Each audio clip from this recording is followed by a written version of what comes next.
leg. Should we go to the phone lines? I think we should. 03717223344. We're talking about Raheem Sterling. Is he underrated? Mickey, the Man City fans, first up. Hello, Michael. How are you? How you doing, mate? Okay. We're great. How are you? You all right? You well?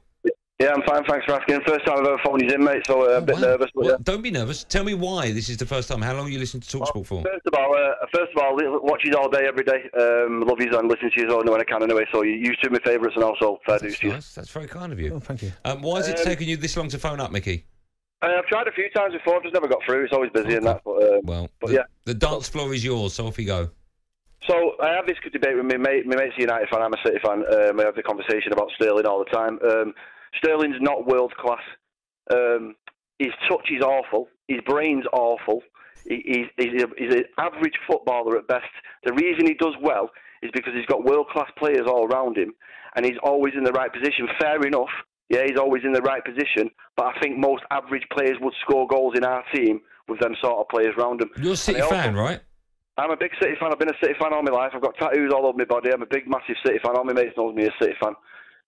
I've just never got on board with this Sterling thing. I can't get on board with it, and I'm not having a go at you, Andy. I know you're you're causing a debate, but the Aguero company and the rest of them shout. He's not even nowhere near. No, but I asked the question. I didn't say he was in that bracket. Oh yeah, I asked the question. That's what I'm saying. I'm not jumping on you. I'm not saying he did. I'm just saying, company and Silva and Aguero, they're gods at our club. Sterling will never be in that breath, I'm afraid. Well, even if he scores the winner in a Champions League final. No. Wow. What's he got to do to be in the same conversation as those players? I don't think he's got to do anything. I just don't think he's good enough to be that sort of player. I think Aguero and company and Silva and these sort of players are just miles ahead of him. Darren was just saying about Salah and Mane being better than him. They're miles better than him. There's an agenda out because we're English. We want him to be world class because he's English, but he's just not. He's got. I don't think we're saying he's world class, but he's. Well, and listen, Mickey says. He says about company, and I get it. Company, I think we did before our all-time Premier League, and he was in mine. Company, absolute monster. But if you can remember when he first went to City, it wasn't all roses. I remember him. They didn't know where to play him. I think he had a little stint at centre half. He played holding midfield for a little bit. Yep. And then all of a sudden something dropped. He went to centre half, and he was brilliant. Of course, he turned out to be an absolute legend. But I think Sterling, I think that was quite harsh.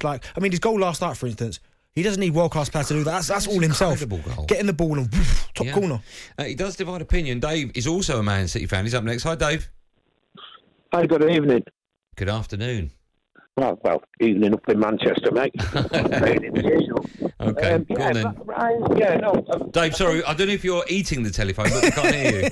No, it's windy up here, mate. Okay. Just stood by the back door. I think he's getting better. There's no doubt about that. I think his consistency is getting better. I think the biggest thing with him in the first few years was, like you were saying before, about the chances he missed. He seems to, if he's got to think about something, he seems to miss the target more often than not. The goal last night was superb. But I think he's on the road to getting there towards a status of being a City great, but he's not there yet. I think he needs a little bit more to get there. I really am interested to see what this little bit more is, because we've heard the last caller and he said he could do nothing to get. But again, look at, it's completely different scenarios. But for instance, Kai Havertz at Chelsea didn't have the greatest of first 6 months at Chelsea. Wasn't great. Ended the season relatively okay. Scores the win in the Champions League final. All of a sudden, he's fantastic. So if Sterling was to go and score the winner in the Champions League final and City win there first, surely he'd go down as a great. I think he has to.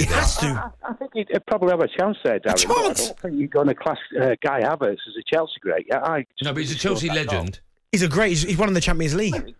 At the end of the day, he'll be on the roll call of one of the lads who scored in the Champions League final. But he's not going to be a John Terry. He's not going to be a Frank Lampard. They'll have a statue of him because he scored in that final. My point is that Sterling has done a lot more for City than Kai Havertz has done for Chelsea. But you're saying he's on the road to becoming a legend, but if he scores in the Champions League final, I don't know what more he could do. Let me ask you, Dave. Yeah, I agree with you. I think there's a chance that if he does that, but he fails to turn up against the big clubs too often. Okay, it's thanks, Dave. I just find it incredible how he divides opinions so much. Two City fans on here that have just two City fans poo-pooed him. Yeah, so we both said poo-poo. Yeah, I don't get it. Why is that? But they're not the only two though, because this has been going on for seasons. I know. But for me, I'm a big... I was like that with it. I'm going to be honest with you. I wasn't a fan of it, but I've seen him so much recently. That... You're talking about a player other than Liverpool, he'd get in anyone else's front three. Yeah. Anybody else's. Very bizarre, isn't it?